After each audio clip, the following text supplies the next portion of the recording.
Hey, it's 4BG here. I'm Nick. I'm Dan. Jose. Jose as well. Yes. And today we bring you a special episode of, well, technically now the Loading Screen podcast. We've done this, every year almost, just not in podcast form. But I think we only done 3 years. Yeah. I think we Something like did. Well, I know you weren't with us for one of the years we did predictions, but this year, yeah, we'll combine it. But today we have a special guest with us, my good friend Noah. Hello. Hi, everybody. My name's Noah. I'm a avid gamer, avid streamer, and yeah, that's about it. Yeah. Pretty much. Happy to be here. Excited to talk about the Game Awards, and I'm excited for the big day tomorrow. Hopefully, we'll get some good wins. Yeah. And some good announcements as well. It's been a crazy freaking year, but it's been a strong year for games. Oh, yeah. Everything that's gone on this year, at least we've had games, as the Definitely. saving grace. No, that's the one thing I would say. Yeah. Since if I'm being honest, like when I left school back in March, so to anyone that doesn't know, I graduated this year, which was a crazy year to graduate, and I graduated college. And leaving school, I remember the first thing coming home. The two things I was looking forward to coming home were, obviously, besides being safe, besides being with my family, seeing my cat, all that stuff, was playing Doom Eternal at max settings on my PC, and surprising my girlfriend with a Switch because there was a GameStop closing in LA. Anyway, it doesn't matter. But we both got Animal Crossing, and it was really fun to play together over quarantine because we went very, very crazy with our islands. Oh yeah. That was like, Jesus, Nick. That was for us like a week. The quarantine happened like a week just before. Animal Crossing. It was. Yeah. I think because Yeah. I know like the gyms and everything shut down on March 16th, and then Animal Crossing, at least for like my store, came out on the 19th. So it was just within that few day window where it just everything went so quick, and that game launched at the most perfect time. I don't think I've ever seen a more 100%. perfect time for a game to launch in my life. It probably did. They probably did better than they projected. Yeah, probably. And I think it became the fastest selling Switch game of all time. I know it hit barriers like that. But it's been a crazy year. This is probably the best year, I think, for games since maybe 2017, 2018.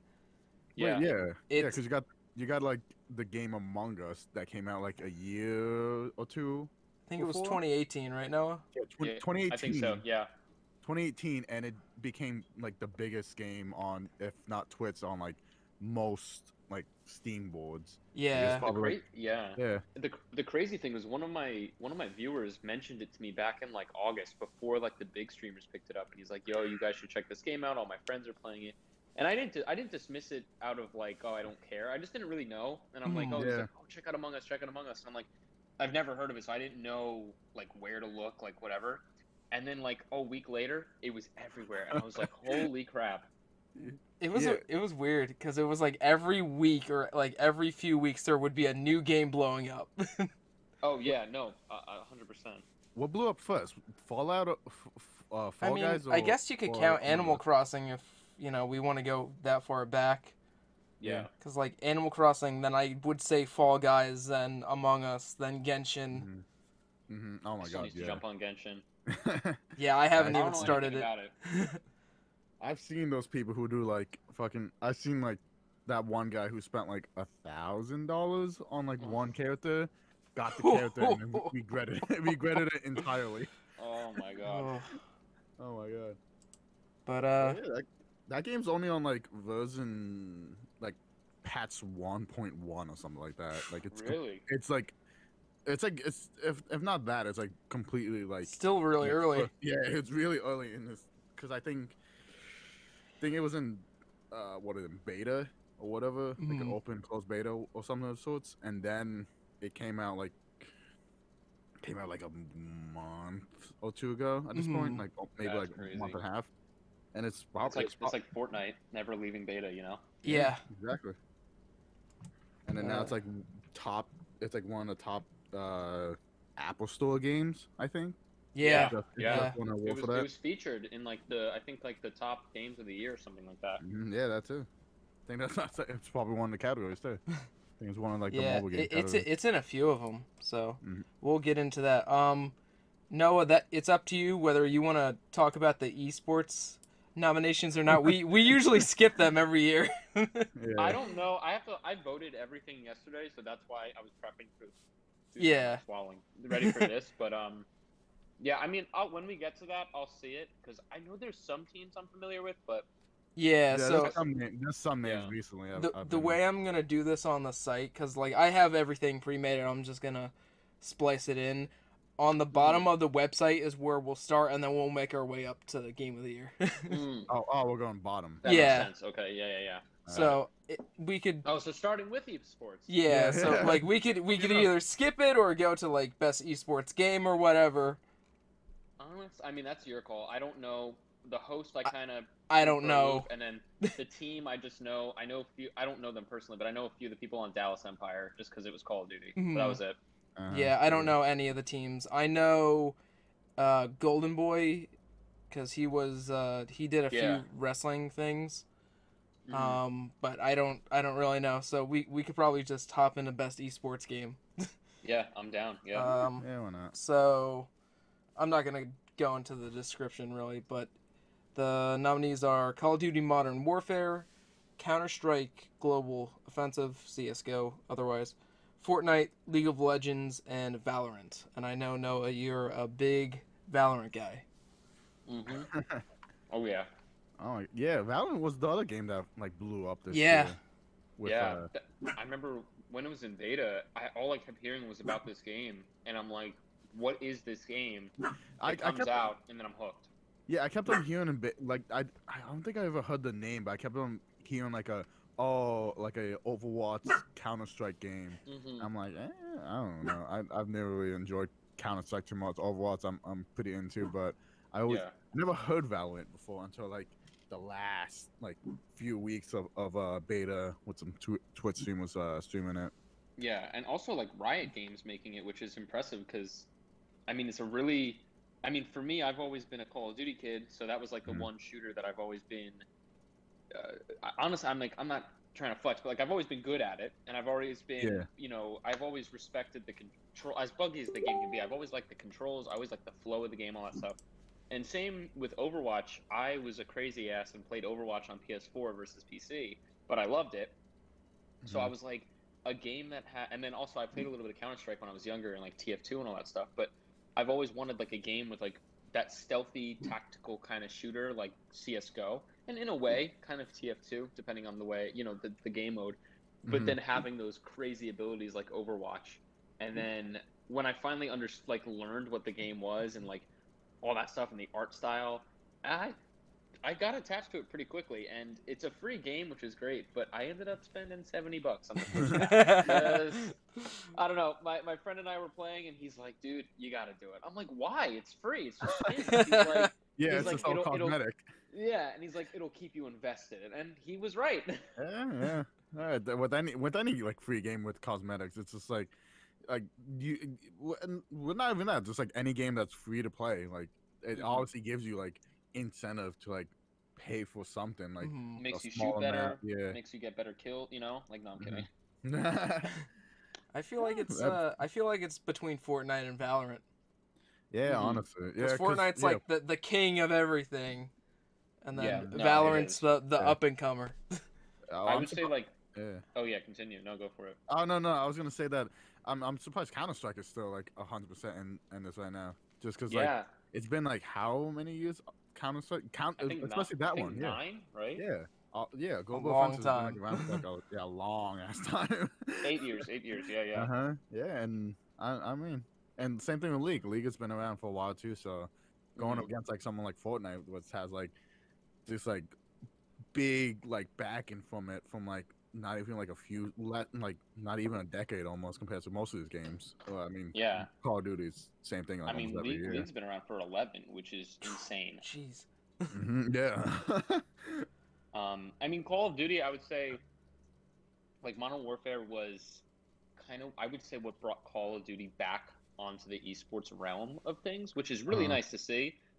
With Warzone especially being so good, despite all the bugs and everything, but it's such a solid BR, and I'm not a BR kind of guy, but it's so good. And just seeing now with Cold War, I mean, a lot of people have issues with it, but Season 1 comes out next week, so I'm curious to see how that's going to be implemented, because even on Twitch, just watching like people play, Cold War really isn't up there at all. It's still Modern Warfare and Warzone are like the two big COD games right now that are being streamed. Yeah. I was surprised to see Modern Warfare over Warzone.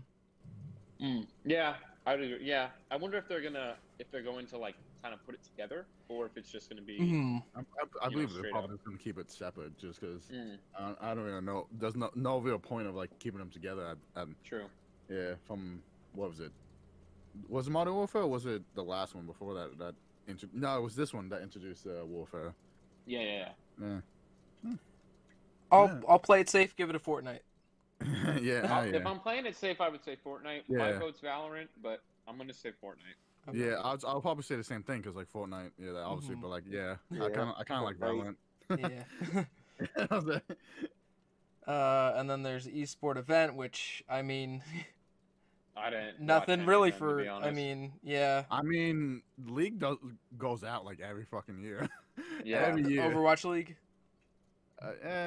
I don't know. I kind of laughed last year when Overwatch did fucking who was that fucking DJ Khaled. They had DJ Khaled. Oh yeah, I remember you telling me about that. But like half the time he wasn't even singing, because like most of the songs they were playing was like parts. Like the only songs that were really playing that had any line in was either saying DJ Khaled. That's it. He was just going on going, yeah, get high. Yeah, exactly. He probably had no idea where he was. He just signed the check. He just like signed the check. Yeah, literally. So I'll skip over the rest of the esports stuff and then get right into best debut game. So for the best debut game created by a new independent studio, some of these I haven't even heard of. Some of them I have. Nominees are Carrion by Phobia Game Studio, Mortal Shell by Cold Symmetry, Raji and Ancient Epic by Nodding Heads Games, Roki by Polygon Treehouse, and Phasmophobia by Kinetic. What? I think Phasmophobia is the only one I know. Yeah, I know Raji and I know Phasmophobia. I will probably give it to Phasmophobia. I think that's the safe bet. Yeah, my safe bet's probably Phasmo. I know Carrion. I played it at PAX actually earlier this year, because it's published by Devolver, who I love. It's a fun game, and I've seen a lot of people stream it, but I mean, out of all of these, if I'm gonna go like, if I'm thinking like in the Oscar realm of things, like, the most popular kind of thing usually wins here and there. I have a feeling it'll be Phasmo. Phasmo's a really impressive game. That was another one that blew up. Yeah, another game I had no idea what it was, and everyone was like, "Oh, it's $20 on Steam. You gotta check it out." Yeah. Because I ended up loving it. Yeah, I think what got it's like popularity is just the VR aspect. VR playing with other people as well. Oh, it's incredible. Yeah, like VR chat and everything. The one I started playing on, I played a little bit on stream, and the proximity chat. I've only experienced that really in PUBG, but this game, it's one of the core features. And it is so scary when you're inside of a house by yourself, because you can't really hear anybody else if they're in the truck or away. But I would probably give it to that. Yeah. Next is, and I'll do this one because I know a few of these people. Content Creator of the Year. So I guess streamer or content creator is what they said for this category. So the nominees are Alana Pierce, J. Ann Lopez, Nick Merckx, Tim the Tapman, and Valkyrie. I know I said that wrong, but it's like that. It's Valkyrie. That's the only person I know on this category as well. The only person I watch out of this category is Alana. Yeah. Okay. And I know Alana from IGN. I watched Tim. Yeah. I mean, I don't watch him often, but I do like him as a streamer, because he's just kind of like, he's just like a dad, and he's like a dude that plays video games and is fun and funny. really solid personality. I know a lot of peers from, I think you said IGN, right? Yeah. And Nick Merckx, and I've heard of, I think it's Valkyrie. I've heard of her before, but I've never seen her. But I also don't know who J.M. Lopez is. I don't know who that is either, and I think I've heard of Nick Merckx, and I know I've heard of Tim the Tatman. Mm-hmm. But Alana now works for Santa Monica. Oh, that's right. Yeah, that's right. Yeah. So I hope Alana gets it, but I mean it could really go to anybody. Yeah, I think this one's pretty much, it could go honestly to anybody. Mm-hmm. And I guess the way that they got the nominations was it was like on the content creator who has made an important and positive impact on the community in 2020. So I guess it's like for a lot of streamers and content creators who do a lot of stuff with charity and stuff. And I know that at least Alana does that as well. Nice. So I like that. I'll give it to Alana. I don't know about anybody else. Yeah, I don't know. The only one I know is Valkyrie. I've seen a few of her. She doesn't even stream on Twitch. She streams on YouTube. Funny enough. Nice. All right. Next up, now we're finally getting into some popular games. Best multiplayer. And funny enough, Dan, we're a multiplayer channel. We haven't played any of these games on the channel besides Fall Guys. Yeah, exactly. I was going to say. We've only done Fall Guys, and it was like very barely. It wasn't even all of us. It was just taking turns. Wait, didn't we play Animal Crossing? We never played that. We never played that on the channel. Oh, I don't think we would play that together. Yeah, we didn't. I don't know what your island looks like. That's probably. I know. Mine's covered in weeds right now. Yeah. Nice. So for outstanding online multiplayer gameplay and design, including co-op and MMOs, nominees are Animal Crossing: New Horizons, Among Us, Call of Duty Warzone, Fall Guys, and Valorant. This one's gonna be tough. Yeah. Yeah. I love all of them. Yeah, we were just talking about Call of Duty Warzone being just like a popular standalone for many of the Call of Duty games. And, and like kind of like changing up the whole battle royale type game. Yeah. I'd honestly say going throughout all of the games. I mean, Animal Crossing, amazing experience. I know that you see people on Twitter like, oh, the game's dead. I still go on every day. I'm crazy. I go on once a day just to check my island, make sure talk to my villagers, whatever. Even if I'm on for 5 minutes, it's just nice to take a breather, go on, do some stuff. And you've been on that since March. Yeah. Since literally. Were you on release day or near release day? 5 days after. I got 5 days after. I got it on release day, but Emily didn't get her, because I shipped her the Switch. It didn't get to her house until the 25th. So that's when I was able to, I wanted to wait for her. So we could get together. Yeah. But Animal Crossing is amazing. Among Us obviously it's not a revolutionary game by any means, but it's in terms of just the how easy it is to play and how accessible it is. That's incredible. Among Us and Animal Crossing are like important multiplayer games for quarantine. For quarantine. 100%. They are like the pivotal multiplayer games for 2020. They might not be like the best multiplayer overall, but they're important for 2020. Yeah. Same thing with Fall Guys too. Yeah. Yeah, I mean, in a way, and like with Warzone, you're getting the full Call of Duty experience for free, which is awesome.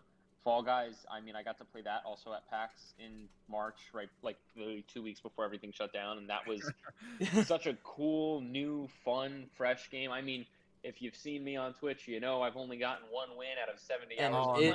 It blew up, and then I know you've always said, Noah, Season 1 was great, and then Season 2 came out, and then it just all fell apart, really. I mean, I'm curious. Yeah, Season 2. They didn't test it. I mean, they didn't test it a lot. No, it was pretty buggy, and then obviously Valorant is such a niche.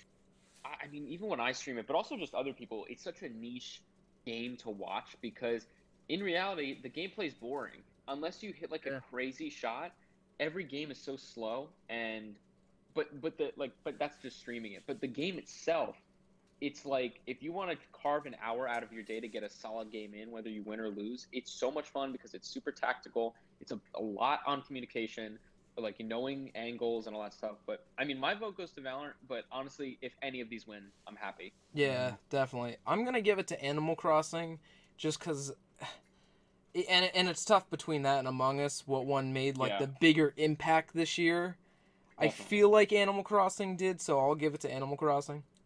I'll put it this way: people that never have touched video games gotta switch because of that game. Just because of Animal Crossing, yeah, 100%. Dan, have any pick or kind of just any of them? Just any of them, Dan? I don't know. It's I don't know. I'll probably say Among Us just because it kind of just like became a big thing out of nowhere. Yeah. From quarantine and everything. Jose, what about you? I think you've only played Fall Guys, right, Jose? Yeah. Yeah. What was the other ones? Animal Crossing and Among Us, Call of Duty Warzone, and Valorant. Mm-hmm. Oh. Yeah. Probably Fall Guys.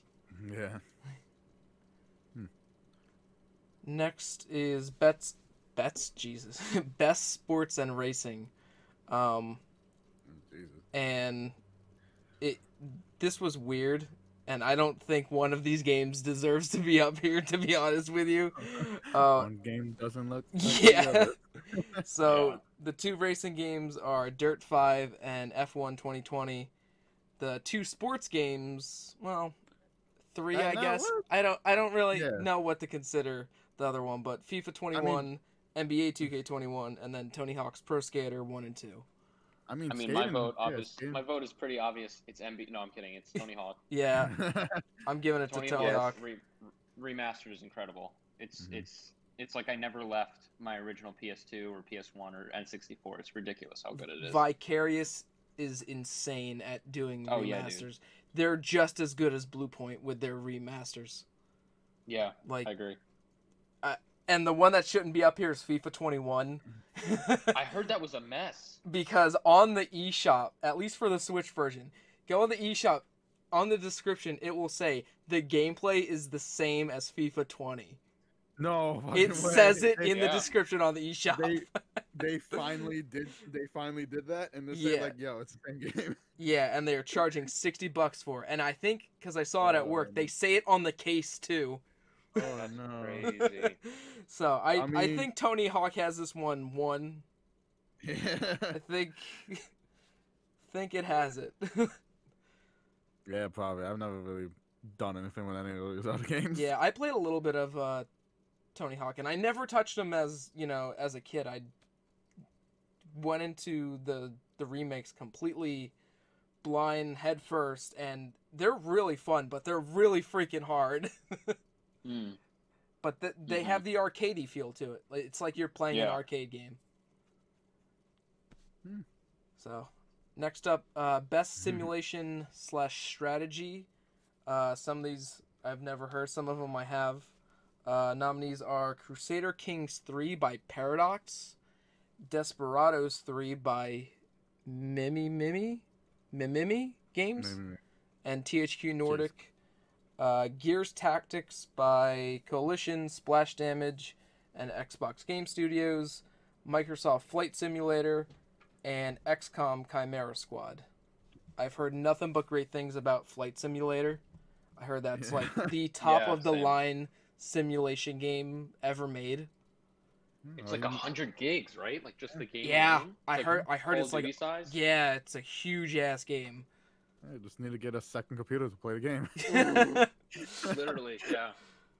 Oh my god. But I'll give it a Flight Simulator just because I remember everybody raving about it. Yeah, that's what I did. It's safe for me. Yeah. Because I don't think I really heard any of these games really popular. Like maybe Gears Tactic, and then XCOM's always just XCOM's XCOM. Yeah, XCOM's XCOM. Exactly. Can't really say too much about that. Yeah. Next is best family game, and this category is weird because it's like I don't know what they mean by best family game, because it says for the best game appropriate for family play, irrespective of genre or platform. I don't know if it means like, is it the best game that's designed for everybody, or the best game designed for like the family to play? It's probably that. You know, because it's worded weird. The nominees are Animal Crossing: New Horizons, Crash Bandicoot 4, It's About Time, Fall Guys, Mario Kart Live Home Circuit, Minecraft Dungeons, and Paper Mario: The Origami King. One of these games is a toy. And one of these games is a single-player game. Yeah. Well, I mean, for Crash Bandicoot, like like you said before, it's like a game that could be played by anyone or widely played by like the whole family. As well. Like the only one that's not like quote unquote multiplayer is Paper Mario. Was that one good? I didn't play it, but was it good? I really liked it. The internet, you know, once again, they threw a tantrum. Some people threw a tantrum over it. What? Really? Okay. Just because it's like, oh, well, it's Sticker Star 3. They're following the same formula as Sticker Star and Color Splash, and it was just that whole thing again. And I'm over here, and I hated the last two. Two. Really? Okay. And I loved Origami King. I thought it was the best one in over 10 years. Nice. Okay. Like, the music was fantastic. The writing was great. The characters were great. Like, everybody wants them to go back to, like, Thousand Year Door and the original Paper Mario and do that style again. But, like, what they gave us with Origami King, there were, like, little chunks and little pieces of what I loved about the originals. And they put it in here, and they still made it new and innovative, because Nintendo always has to change something. Of course. But I really liked it, and I just think people have their heads up their ass a little bit too much for Paper Mario. I mean, that's the gaming internet, you know? Yeah, seriously. As much as I love it, I mean, it's. I mean, I just not to get off track, but think about the devs with like Cyberpunk. I mean, when I was sitting at my desk today. You know, working like for, you know, doing work stuff, like Razer obviously has a lot of, you know, we have a lot of collaborations with Cyberpunk for the Viper mouse and certain things like that. I'm not going to get too into Razer just because I don't know what I can say or can't say, but you know, when it comes to the game itself, it's so people getting pissed. It was, you know, delayed more and more and more. I'm like, usually game delays for a game like this are good. Yeah. Like, I don't know if you guys watched. Yeah, it's like, I don't know if you guys watched Scott the Woz. He made a good video recently about just game delays and stuff like that. And the one thing he said that really resonated with me was, it's like there's a difference between a game delay and development hell. And it's like when you look at something like Duke Nukem, that's development hell. Yeah, that's development hell. Mm-hmm. Yeah, but then when you have something like, I don't know, I mean, Half-Life 3, obviously we still don't have it, but like we have Half-Life Alyx that came out of nowhere in November last year when they announced it. I couldn't believe it. So that's a game, it's like, you know, development hell plus, you know, delays. But I mean, with Animal Crossing, that was delayed, and I know people, you know, like I said, some people kind of get, you know, snippy about it. I love it. It's my first Animal Crossing game. I love it. There's some complaints that I have, but nothing that's breaking the game for me. And you know, with something like Cyberpunk, I mean, it's out. Like for me, I mean for you guys too. I mean, for I know like the East Coast, the West Coast have it out right now, and I haven't played it yet, but I know my friend's playing it right now, and he loves it. But, you know, I don't know where I was going with that, but... It's all good. Anyway, my vote goes for Animal Crossing. I think it's a fantastic game all around, and if it's in that category, like, for family play, it's the most chill. Yeah. You know... I definitely agree there. I'm going to give it to Paper Mario just because I want it to win something, and it's the only thing it's nominated for. Nice, okay. Because it's honestly one of my, like, top 5 games of the whole year. I loved it. Hell yeah. But, I mean, I've played every game here besides Mario Kart Home Circuit. And, like... Okay. Yeah, I kind of really don't need to play it. Yeah, it's just Mario Kart in your house. Yeah. Oh, $100 Mario Kart game. Yeah, right. Literally. When I saw it I was on the eShop last night. I bought this game. I don't know if you guys have heard of it. It's called Phogs, Phogs. Dude, I want to play that with the guys. It is so good. I played it at PAX last year and this year. Super cool, like, low key indie developers. Mm-hmm. It has that like Overcooked feel to it. In a way, yeah, because it's not chaotic, but it's like it's a very fun, peaceful, chill co-op game. Yeah. You can do co-op online, co-op on the couch. It's great, or you can just play it solo. Mm-hmm. I got it on Switch because I know Emily got it because she loved it when we played it this year, and then my friend Kyle got it because we played it last year when he was at PAX and he loved it. But what was I gonna say? Going back to just Mario Kart Home Circuit, I was on the eShop yesterday buying Fogs. I see on the main page, it's like, oh, Mario Kart Home Circuit, free. I'm like, oh, it's free? And then I'm like, wait, I need $100 of cardboard, for my house. Yeah. But anyway. Yeah, Dan, I sent you guys the trailer for Fogs a few days ago. It looks fun. It has Oh, okay. Yeah, I've seen this game before. It has weird like physics to it, but it looks fun for multiplayer. Yeah, it kind of looks like that one game that you're like a worm thing. Can't remember what that was. Yeah. Oh yeah, I forgot what it's called. I know what you're talking about. It was the worm game. Yeah, Stretch something. Snake Pass. Jesus. Maybe, yeah. So next up is Best Fighting Game, and a handful of these games are years old.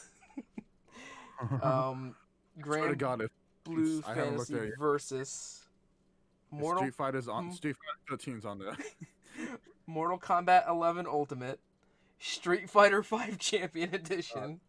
Jesus Christ. One Punch Man, a hero nobody knows. How did that... What? And get ready for this title. Under Night in Birth EXE Late CLR. I have no idea.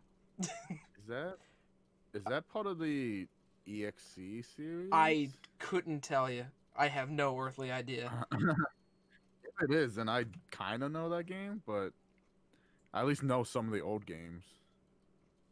Yeah, I got no idea. I don't know about this category this year. I'm trying to figure out how Smash isn't on here, even though it was nominated last year. But this year we also have Mortal Kombat and Street Fighter 5 again. I think it's just because it's like the Ultimate and Champion editions of those.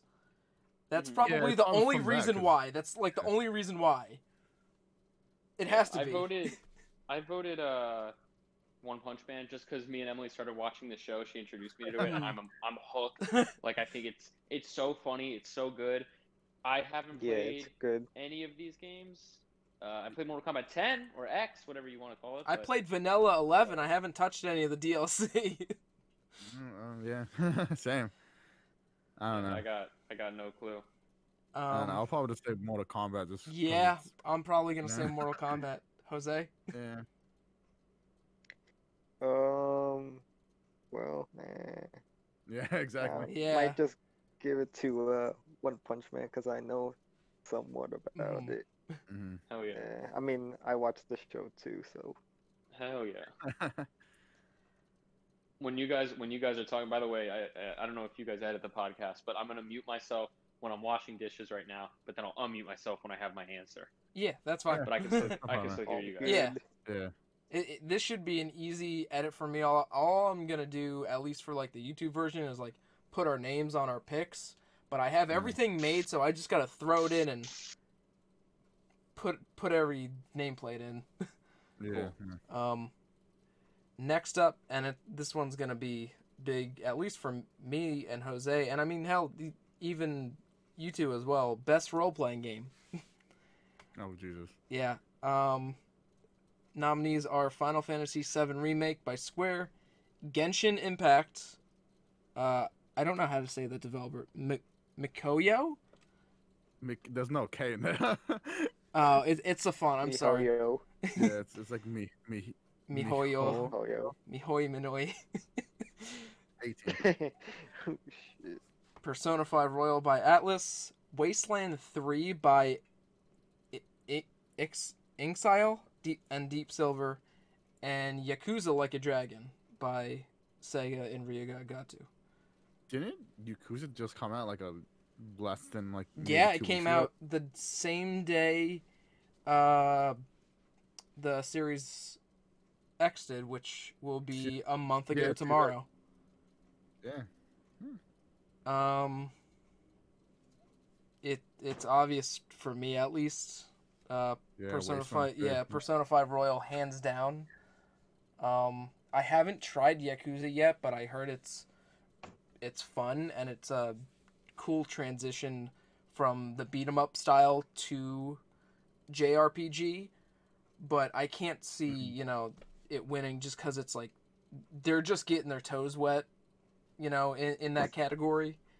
Final Fantasy was fantastic, and I really enjoyed it, but I played it at the same time as I played Royal, and I was already attached to Persona 5 Vanilla, and Royal just made a 10 out of 10 and 11 out of 10 for me. Yeah, I mean, I have to say Final Fantasy because it's the only game I've played out of this, and it was my first Final Fantasy. It was my first time experiencing 7. I've always been familiar with Cloud and Barret and the whole gang, but I didn't have a PS1. I had a PS2, so I obviously could have played it on PS2. That was my first console, but when I was younger, I was all about like racing games and Tony Hawk and shit like that, like the movie tie-in games like SpongeBob the movie, like, which is a great game, but Madagascar. Yeah, hell yeah. And I mean, like Final Fantasy 7, I remember Nick, you and I went to E3 2016, but I remember watching E3 2015. We didn't go to the convention, but the Sony experience. Yeah. And I remember just watching the 2015 one and seeing how crazy the crowd went. Yeah. Like when the trailer dropped, and I was telling my friend Eric about this. Him and I are very weird. A little side note: it's like we cry over stupid shit. I'll cry. I'll rewatch like when the iPhone got announced. I'm in the same boat with you. Yeah, hell yeah. And I mean, like, proud crier. Going back, I mean, with the hell. I mean, everyone's been through hell this year, and like you said it yourself, Nick. Like, video games have honestly brought everyone together even more this year, and this year, Final Fantasy finally dropping after 5 years of being teased and announced and shown off and everything.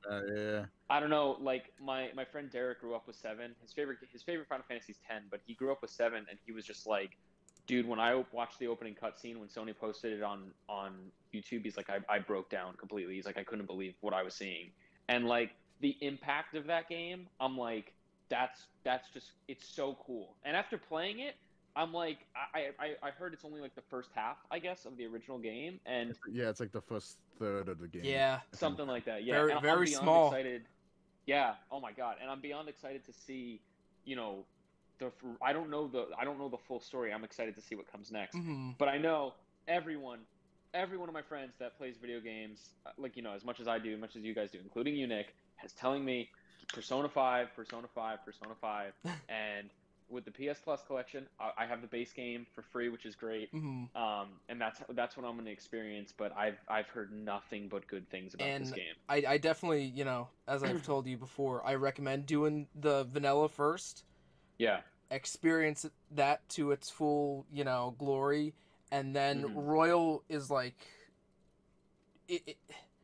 I don't know how to put it because I've never seen it done before, where a game's already so good, where they take it even better, and they polish it, and they just touch upon it even more, and they add new stuff in. They fix some things that, a lot of people might have bypassed, on the original release or the original game, but like everything that they did was so good. I've never seen it done before, and I know Dan, with like Persona, they've always done this. With like 3, they had FES, and then 4, they had Golden. But like I've even comparing those to like 5 to Royal, it's like, it's still mind-boggling to me how much Atlas can still take something that they have already made and turn it into something not like completely different, but make it stand out on its own as well. And Jose, I know you loved it as well. Oh yeah, It just definitely. 150 hours of just pure joy. Well, 149. There was one thing, but like just one small thing that bugged me in it, and that was it. And just like Final Fantasy, I enjoyed, from beginning to end. There was a few things that definitely drove me nuts. The house. The house, the freaking house. Oh my god. The house, and I forgot what it was when you're just Tifa and Aerith, just those two. Something to do with, I think, like the dogs or whatever. Oh god, that drove me nuts too. Some of the bosses were freaking hard in that game.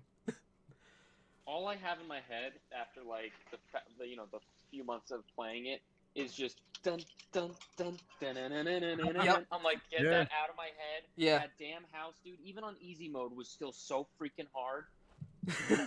Crazy. I'm like, what is this Monster House video game? Like, I remember texting you. I texted you. I'm like, I don't know what's happening. Is this normal? And I texted my friend Derek, who is very familiar with these Japanese style games. He's like, yeah, that's just Japan. I'm like, okay, I'm down. I like it. I'm honestly surprised how they like incorporated the house into the remake. Yeah, because like you could get away with it in '97. Yeah. You can make anything that weird in 1997 with all those polygonal graphics on PS1. Because of how that was, I'm really excited to see how the train fight is gonna work when you fight a train. Oh my god. Yeah, that ghost train. Yeah, the ghost train. Mm-hmm.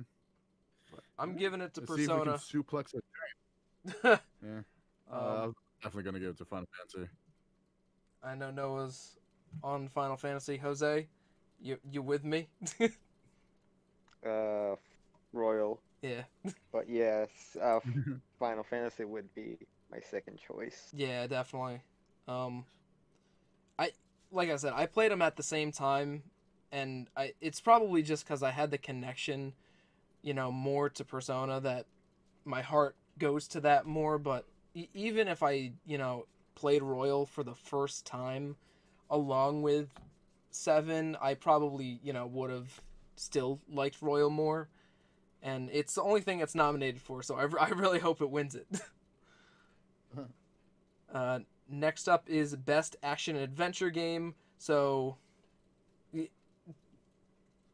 they do Best Action and then Best Action Adventure, and it's weird, but I guess this is just solely for like, okay, this is the best quote-unquote single-player experience. The nominees are Assassin's Creed Valhalla, Ghost of Tsushima, Marvel's Spider-Man Miles Morales, Ori and the Will of the Wisps, Star Wars Jedi Fallen Order, and Last of Us Part 2. I was shocked to see Miles get in there. Well, yeah. I mean, Miles and Assassins were like... Yeah. Very close. Yeah. I was also shocked to see Jedi Fallen Order in there because I guess it missed the cutoff from last year. Yeah, I think so. Honestly, I mean, for me, I would say Miles Morales. I haven't beaten it yet. Yeah. I'm super close to beating it, but I don't know, dude. It's like people, some people were saying, oh, it's the same as Spider-Man 2018. I'm like, I don't care. That's fine by me. Yeah, more Spider-Man's great. Yeah, I mean, dude, when I booted it up, it wasn't the first game I played on PS5 because I wanted to I wanted to get the COD campaign out of the way. I wanted to play a little bit of Bugsnax. I wanted to play, in Platinum Astro's Playroom just because I wanted to savor Spider-Man. Because I know when I beat 2018, I'm like, fuck, I want to go back again. Yeah. And I know there's a new game plus, which I'm gonna play, but I need to give it some time. But I don't know, man. I got to give it to Spider-Man just because it's Spider-Man. Yeah. It's my favorite thing ever. And I'm gonna give it to Spider-Man as well. Yeah, I mean, Fallen Order, I had it. I got it actually from a Reddit Secret Santa last year, which was really nice. Cool. I played a little bit of it, and I remember I was telling you there was like this dumb little bug monster. Same. Like this like circular cylinder bug monster. Like I didn't, and it was so hard, and I'm like, and the controls felt clunky. Wasn't a big fan. I don't know. I'll probably end up coming back to it. I've never played. The game drove me nuts. Yeah, it got me annoyed. You know, and I know some people like it, which is all good. And I know, Dan, you really liked it. More power to you. You know, that's great that you liked it. It's not what I wanted. Yeah, I need to play Ghost of Tsushima, but I think I'm gonna wait for a PS5 port. But yeah, that's Spider-Man for me. Yeah, and like Last of Us speaks for itself. You know, it'll probably end up winning because Last of Us will probably get a close to almost a clean sweep here. But that's the most Oscar-y game. Yeah, honestly, like if I'm thinking in like my film major film boy sense, it's the game that's like the front runner that would be like any movie at the Oscars. You know? Yeah. I will give it a Spider-Man though, because I really enjoyed Miles. Yeah, I'm excited to beat it. I'm probably gonna play some more after I stream later. Nice. And I think I have like 2 major missions left, but yeah, I've been loving it. I was the second I started the game, I already forget how the game starts and how. You know, I was the same way. I was like, how did this start? Yeah, it's like I remember in the first game you jump out the window and instantly you start swinging. Forget how it's similar to in this game, but I was just giggling like a fucking baby. I was so just excited. I'm like, holy shit! Like we're back. Yeah. Experiencing this on my on my 4K TV with my PS5. I'm like, I feel like I'm home. I'm like, I started tearing up. I'm like, this is literally all I want. I'm back in New York. I'm swinging in the winter. I'm having a blast, and I hope to do that in real life one day. All right, next category. Next category is Best Action. Nominees are Doom Eternal, Hades, Half-Life Alyx, Neo 2, and Streets of Rage 4. All radically different games. Oh, wow. Yeah. I only have experience with Doom Eternal because I played it for like an hour and a half. Oh, that was it? Yeah, I don't have a lot of experience with anything else here. But you only played an hour and a half? Yeah, only an hour and a half, just because it came out around the same time Animal Crossing came out, Persona came out, Final Fantasy came out, so it kind of got shuffled. That's true. Oh, yeah, that was a crazy time of games. That's right. Yeah, and it's also right when freaking quarantine hit, so I had to end up buying things a couple times. And Black Mesa, the Half-Life remake, dropped at that time, too. Oh, yeah. I can't believe... Jesus. I played that, which was a lot of fun. I mean, for me, I love Doom Eternal. I love it. I think I like the first game more just because it felt more... I think I like the first game more because the first game was like, no one thought it was going to be good, and then it ended up being incredible. Yeah. Oh, yeah. The second one was great. The new mechanics were crazy. It's a lot harder, but it's really fun. It was really hard from what I played. Yeah, but for me, I'd have to give it to Half-Life Alyx. I don't own a VR headset. I used to have a PSVR, but that doesn't count. But I'd give it to Half-Life Alyx just because it's Half-Life, and it's the first VR game that doesn't feel like a tech demo based on what I've watched. Yeah. And the amount of work that was put into it, I'm like, yeah, I gotta give it to that. I'll give it to Doom just because it was like the only thing I played, and it says here for the best game focused primarily on combat, I'll give it to Doom for that. I also have heard nothing but phenomenal things about Hades. I'm not too big on the type of game it is, but from everybody I've seen who played it, raves about the game. So I definitely have to give it a try sometime. So Doom has my vote. Dan, any idea? I don't know, probably Half-Life. That's probably the only thing I really know anything about. Doom Eternal a little bit just because I played the first Doom remake. I don't know. And I know like Neo 2's like a Dark Souls type game.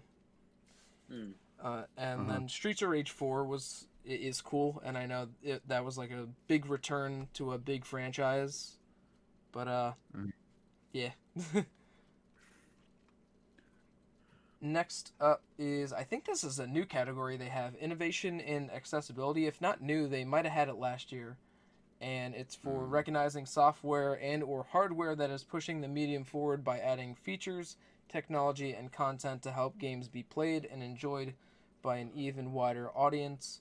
Nominees are Assassin's Creed Valhalla, Grounded, Hyperdot, Last of Us Part 2, and Watch Dogs Legion.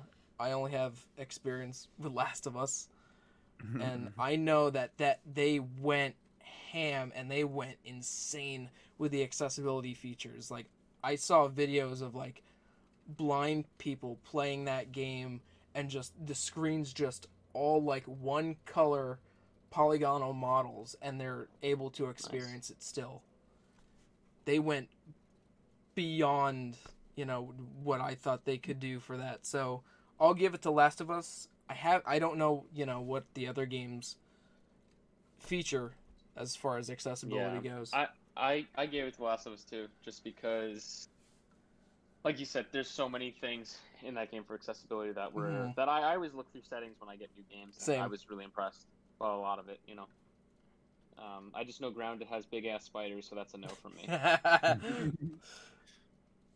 Dan, I know you've played a little bit of Valhalla. Have you seen any of the accessibility stuff that's in there?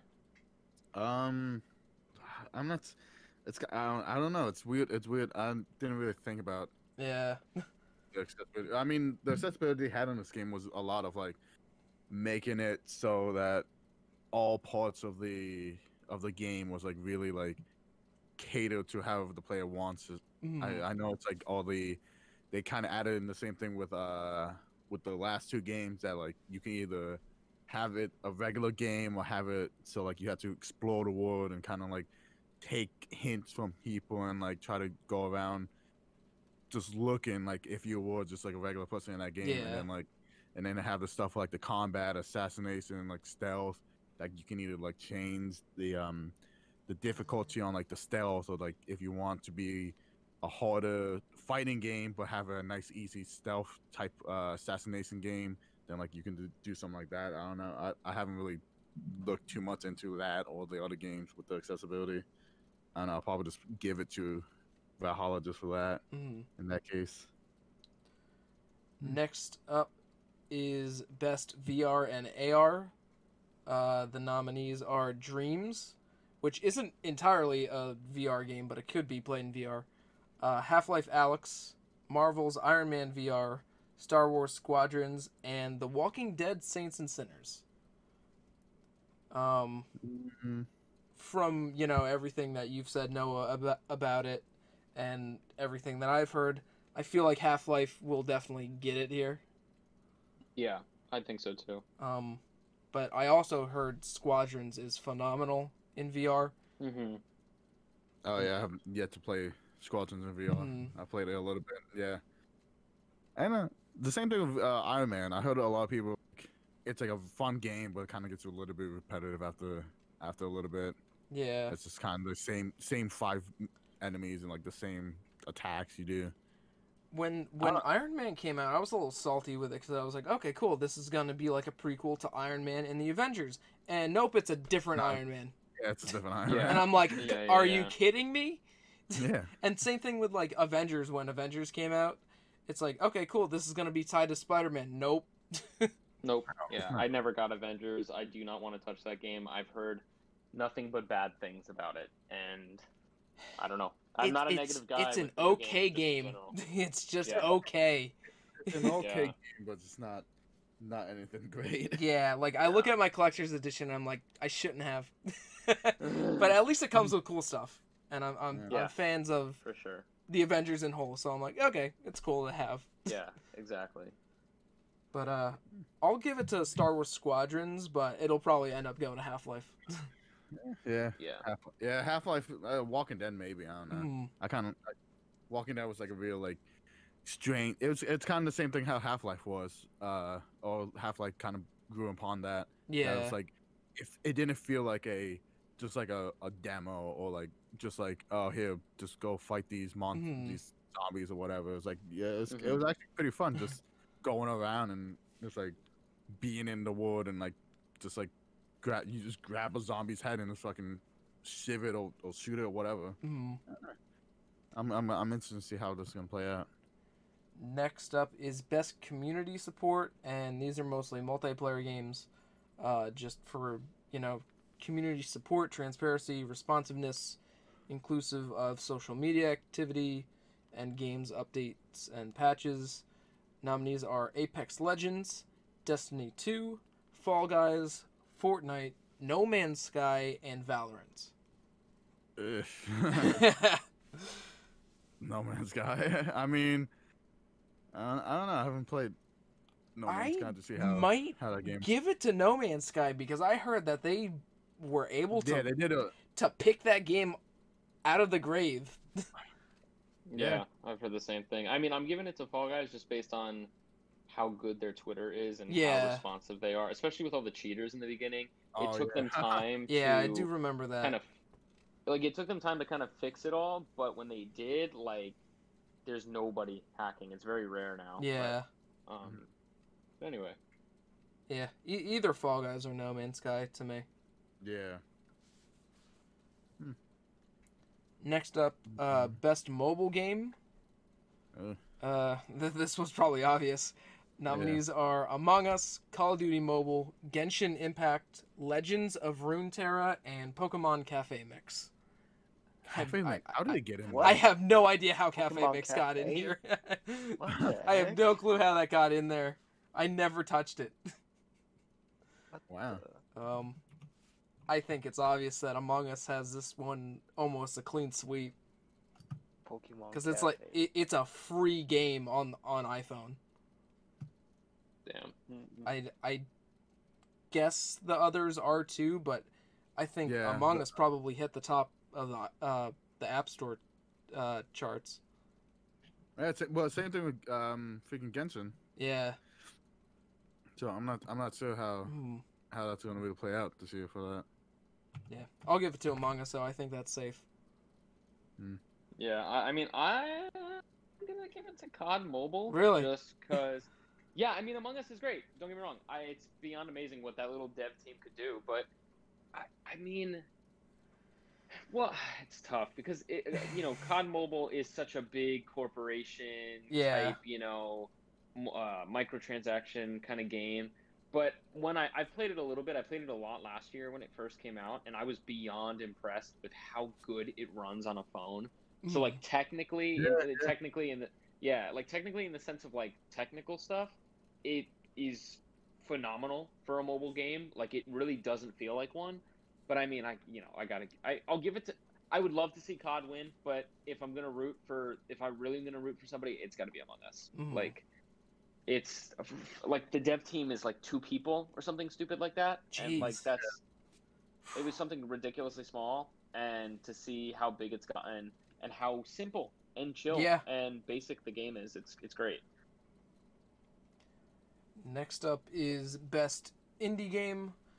Nominees are Carrion, Fall Guys, Hades, Spelunky 2, which I did not know released until I saw it on here, and Spiritfarer. I don't know. I'll probably go between Fall Guys and Hades. Yeah, I was about to say the same thing. Probably between those two. Yeah, I said Fall Guys. Yeah, Fall Guys. Yeah, probably Fall Guys. To be honest. Next is best ongoing game. Just all multiplayer, really. Apex Legends, Destiny 2, COD Warzone, Fortnite, No Man's Sky. Once again, I'll say it the same as last year. I am pissed that Smash isn't on here. Smash should be on here for all the stuff they've done.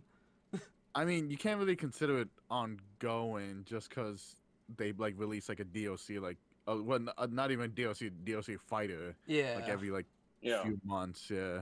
Where these games are patches and updates. Yeah. And, I mean, I get it that way. Yeah. But Fortnite, I think's won it the past 2 years in a row, so I'll give it to Fortnite again.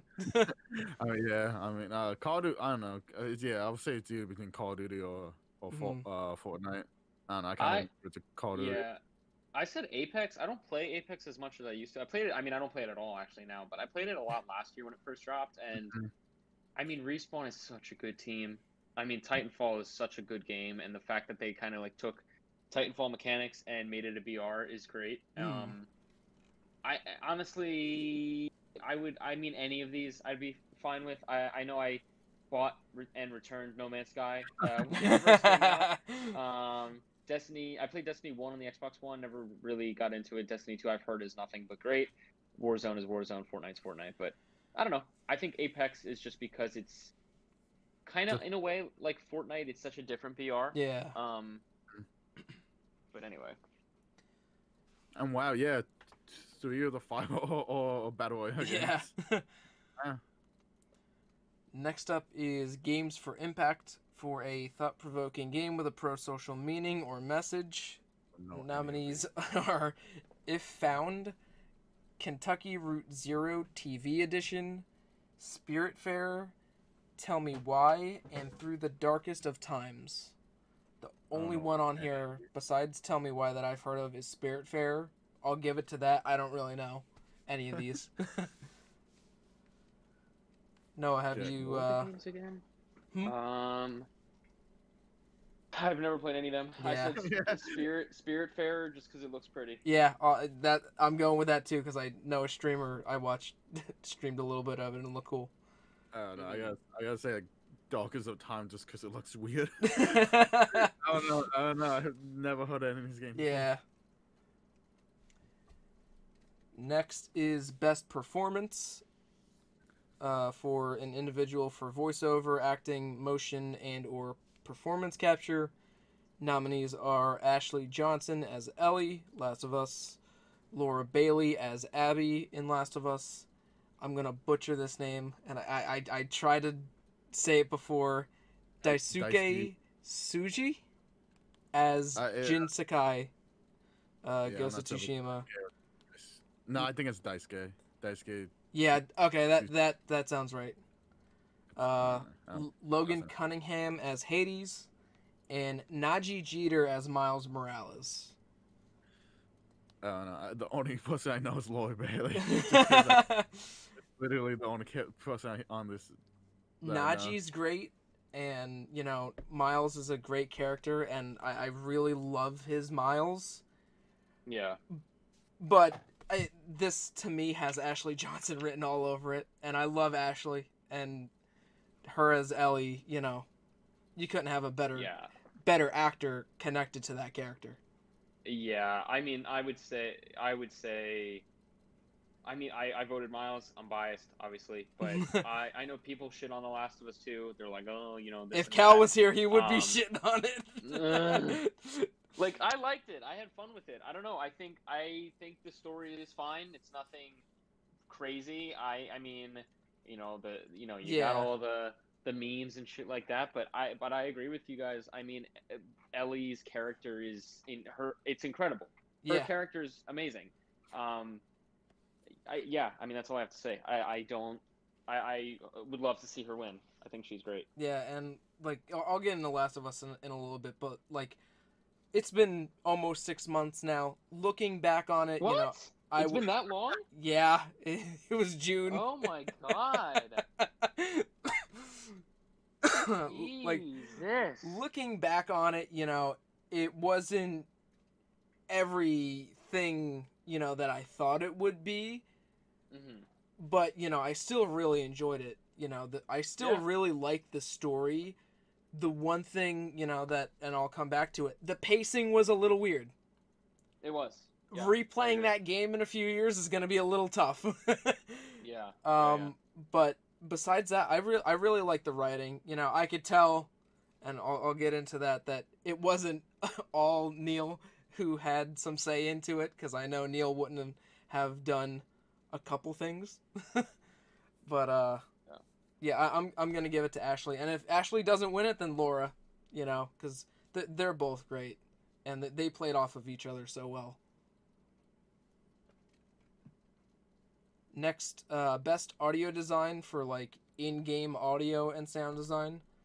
Nominees are Doom Eternal, Half-Life Alyx, Ghost of Tsushima, Resident Evil 3 Remake, and Last of Us Part 2. Oh God, I forgot Resident Evil 3 came out this year. And get ready for Resident Evil 4 in the next few years. Are they just remaking every single one? I think they are. That's crazy. No, like they definitely won't do 4. They definitely would do Veronica or some of the Dark Chronicle series. I feel like they'll do 4. No, because they have 4 has like so many ports in HD remasters. I doubt they're gonna touch 4 in any time or capacity.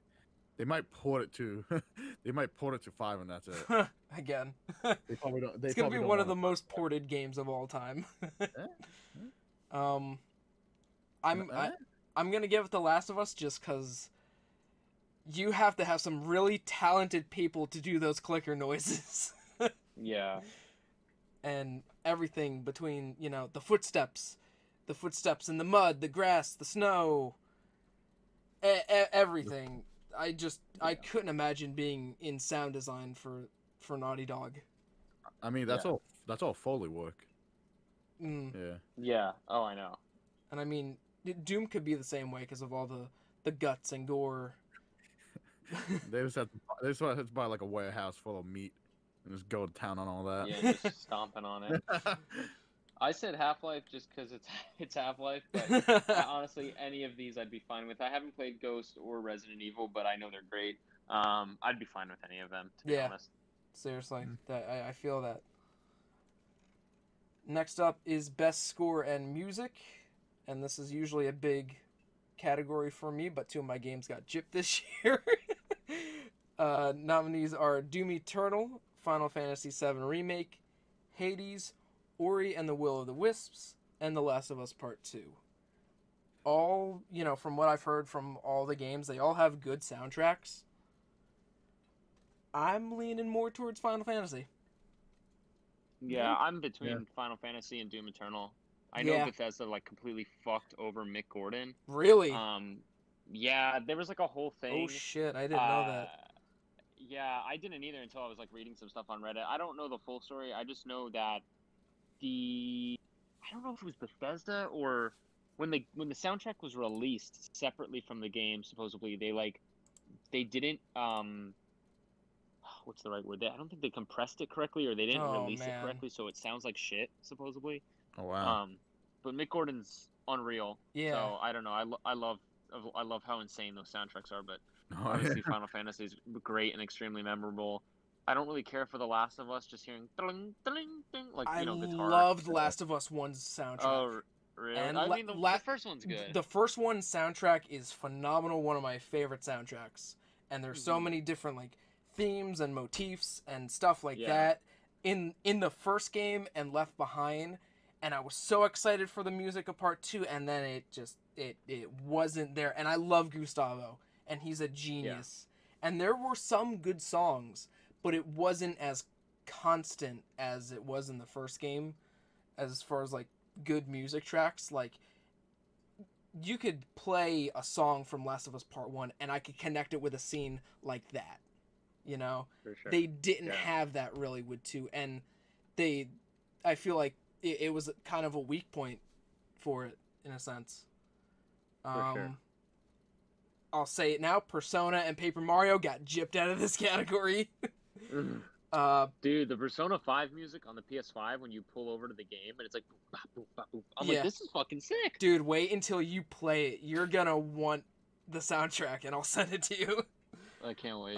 But on top of the game being 3 years old or whatever, they added in 30 new tracks, new battle theme, new menu theme, new dungeons theme, without getting into spoilers. They added so much new music to it. Nice. They got ripped off. And then Paper Mario shocked the hell out of me, because the last 2 Paper Mario games didn't have good soundtracks. But there were some bops in Origami King. Nice. But I'll give it to Final Fantasy just because as far as original soundtrack, I like that one the most. Reading here on the website, it says for outstanding music, inclusive of score, original song, and or licensed soundtrack. Last of Us did have, Future Days by Pearl Jam. They had, the few credit themes, of Ashley and Troy singing, from true. Yeah. Those songs, I love those songs more than I loved Gustavo soundtrack to the game. And if Last of Us wins, then that's fine, because I know at least, they took in consideration Future Days and, Wayfaring Stranger and all the, all the other songs that you hear basically in the credits. But, like, Future Days is such a important song to that game. Like, it's tied into the story. And I'm really excited to see Eddie Vedder there play tomorrow, because he's gonna be there, and he's definitely gonna play Future Days. Yeah, he has to. I will lose my mind if Troy Baker joins him. Like, I will lose my shit. But yeah, Final Fantasy has my vote for that. Now we're getting down to the nitty-gritty, the very end, almost. Best art direction for outstanding creative and or technical achievement in artistic design and animation.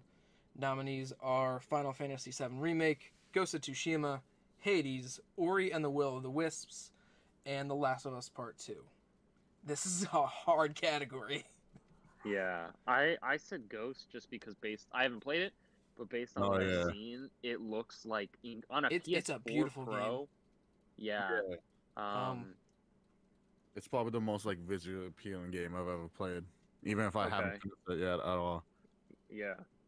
I'm gonna give it to Last of Us because I know how insane detail they put in to every single pore on like the character model. Oh, I know. It's ridiculous. It's insane. You see the blood veins, pop out of their skin. You see them sweat, and it's not like, okay, yeah, they say it, that you see it. No, I actually saw it. It's something when, a game's coming out and they say these things, but no, I saw it in Last of Us, and it was even nuts. On a PS4 Pro, it's ridiculous. Yeah, and I know for like some of the things that you needed, like the throw the generator wire over for, I heard that was programming hell. I heard it was hell for the programming. So just throwing that over a fence alone probably took months of coding. So I'll give it to Last of Us because I know that was probably insane work for them. Next up is Best Narrative. 13 Sentinels, Aegis Rim, Final Fantasy VII Remake, Ghost of Tsushima, Hades, and Last of Us Part 2. I was shocked to see 13 Sentinels on here, Dan. Yeah. But, I mean, I know the game has a good story. I just haven't got around to playing it yet. Final Fantasy VII, they took a old classic and I don't want to say modernized it, but they sprinkled they sprinkled in a few new things while still keeping it faithful. Yeah, they kept it pretty faithful. Pretty well. Ghost, I haven't experienced much of the story, to say with it. And then Last of Us Part 2. People will balance the scale with that one. Either they love it or hate it.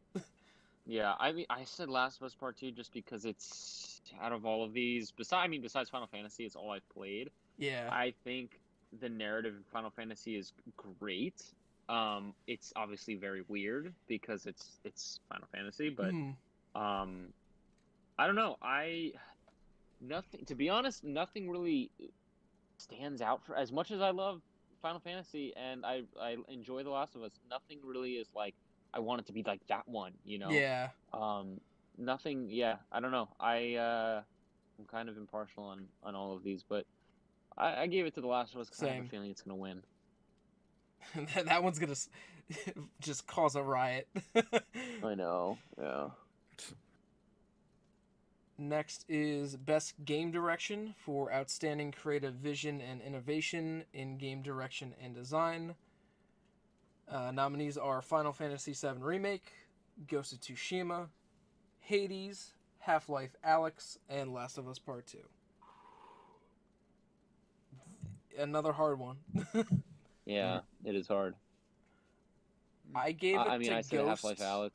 I gave it to Ghost just so Ghost could get something. Yeah. Ghost is still, hands down one of the best games of the year, and it deserves to win something because Last of Us will probably clean sweep a handful of it. Yeah. But I said what's it called?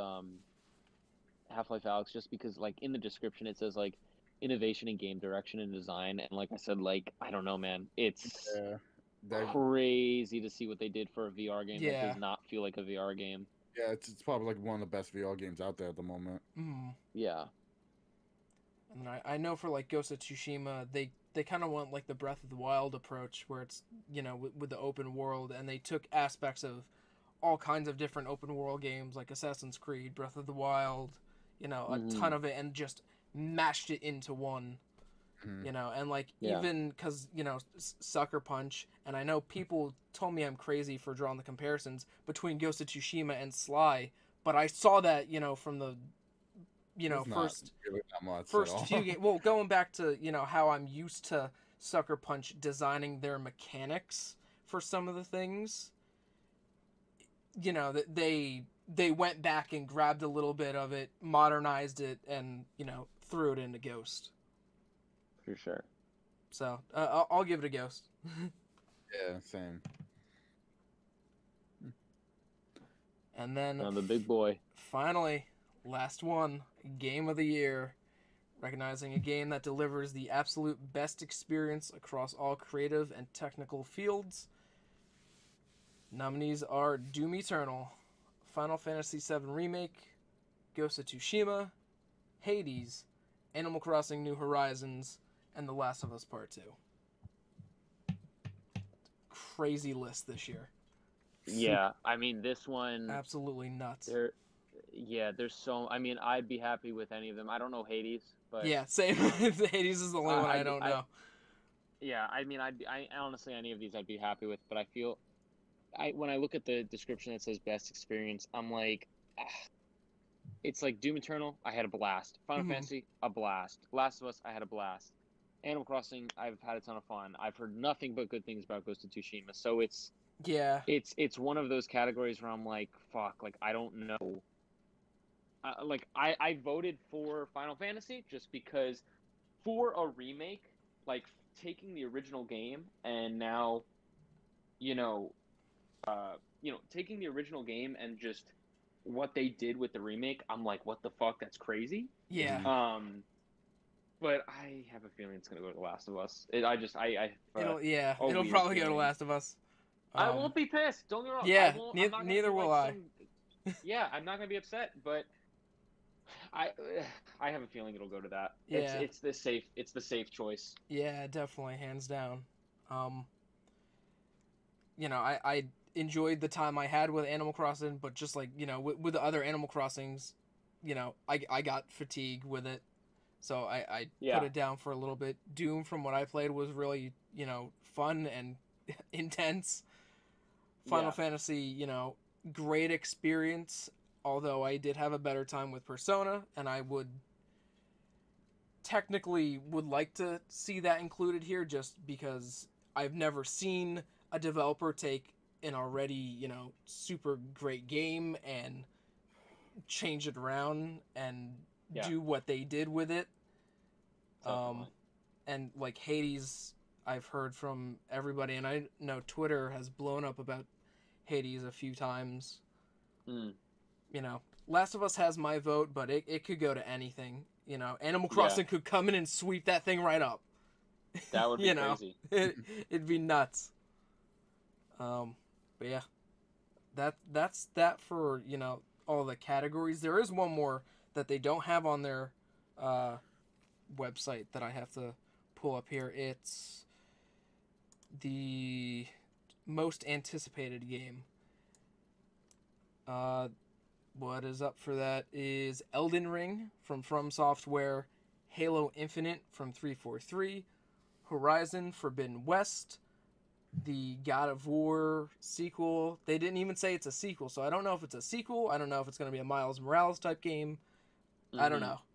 Resident Evil Village, and then Breath of the Wild 2. My personal most anticipated. What is this? Most anticipated? Yeah, most anticipated. And this was like pure fan vote. Yeah. My most anticipated, Zelda and God of War. Probably more so Zelda than God of War. But I don't know what could win this. It could be any of them. Yeah, I'm excited for God of War. I mean, 2018 one, or was it 2017? No, it was 2018. Yeah, 18 for God of War. Was my first God of War game, and I was like, I know it's very different from the others, but yeah, holy fuck, like that game was just, and I'm not even really into that kind of, not even the kind of game, but that kind of story, that kind of look and feel. I don't know. I'm very excited for the sequel. They took a risk. And it director, what's his name? Cory Barlog? Yeah. Right? They took a hell of a risk.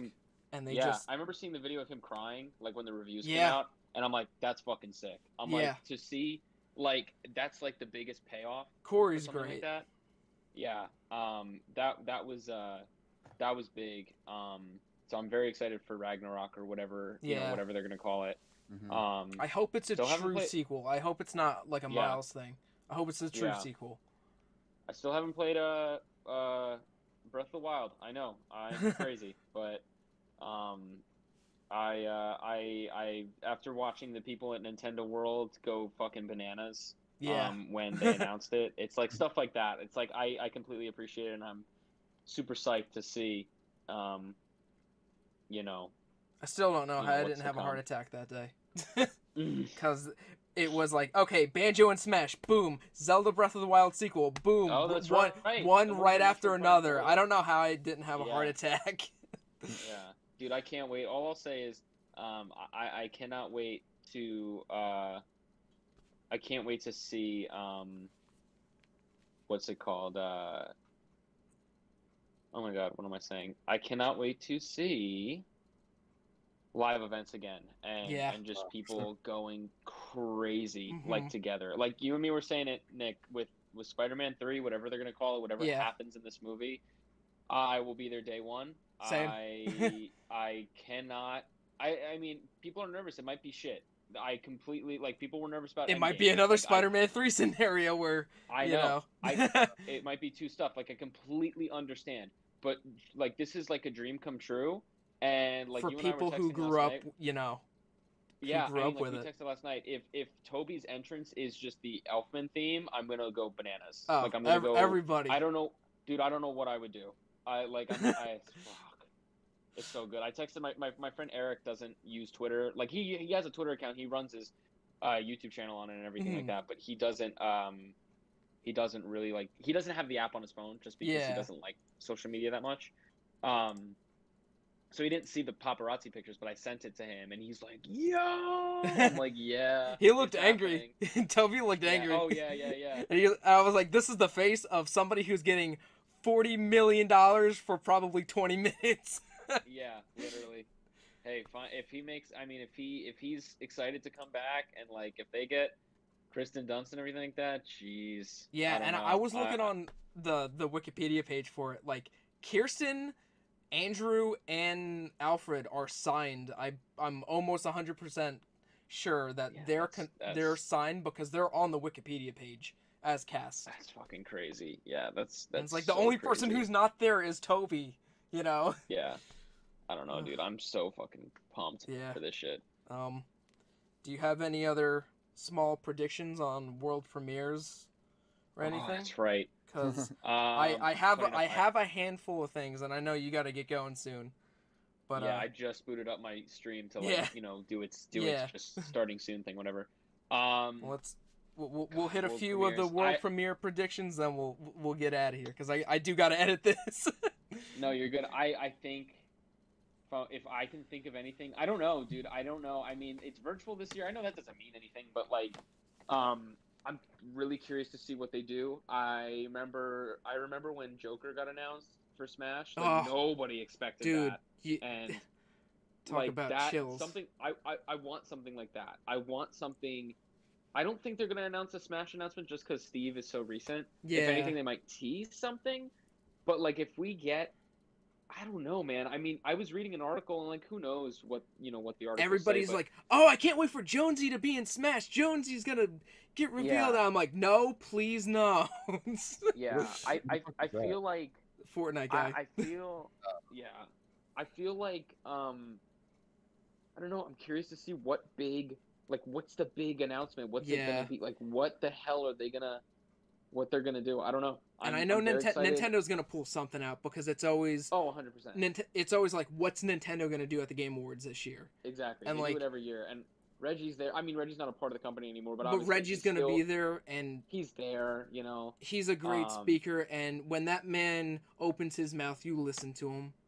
Oh hell yeah! Because the day he announced his retirement, I cried. I'll be honest. It was so sad, and I've been watching previous Game Awards, and I just see him on the screen, and like he's so well spoken, best president of any company in my opinion. I agree. Yeah, no, he's the best.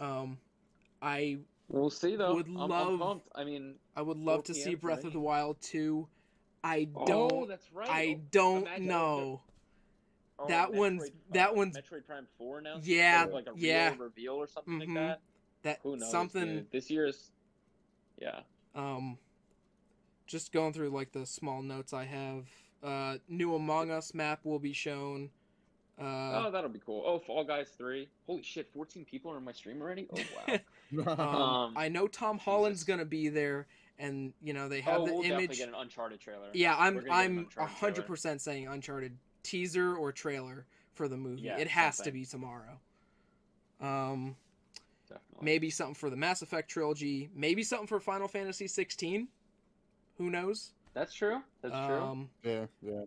I am hoping and I am praying that they finally freaking show Perfect Dark for Xbox. It's been rumored for so damn long. Xbox needs to do something, and they said that Xbox will have reveals tomorrow. So I'm like, okay, come on, pull something out. Yeah. It's like, what's you need something. All right, guys, I got a dip. Yes, gotcha. But if you guys gotta continue, go for it. All good. One more thing before you go. Yeah. Hot, just an idea that I had. Naughty Dog's next game will be teased tomorrow. Ooh, okay. They always tease something right in the same year that something releases. They always do it, and I wrote it down, and I'm like, it could happen. This could be it, yeah. Because Last of Us 2 got revealed in 2016, same year as Uncharted came out, and then they have history of showing stuff at the Game Awards. Last of Us got revealed there. Uncharted 3 got revealed there. So they have a history of it. Yeah, that is true. And then they said 12 to 15 new game reveals. So we'll see. Well, thank you for having me. Yes, thank you for coming on, dude. It was good to hear from you guys. Yes. We'll have you on again soon for a regular podcast. Yeah, we'd love to have you. I know the time frame's different, No, it's so good. We'll work around it, but yeah, and tonight's a stream night for me, so obviously it can be tough. Speaking of you, everybody who's listening can follow him in any of the description wherever I put this. So yeah, sounds good. I guess I'm good here. I've been Nick. Yeah, I've been Dan. Jose's probably sleeping. Sorta. All right, thanks, guys. I'll talk to you later. All right, man. Talk to you later. Enjoy the Game Awards, everyone. See you soon. Yes, sir.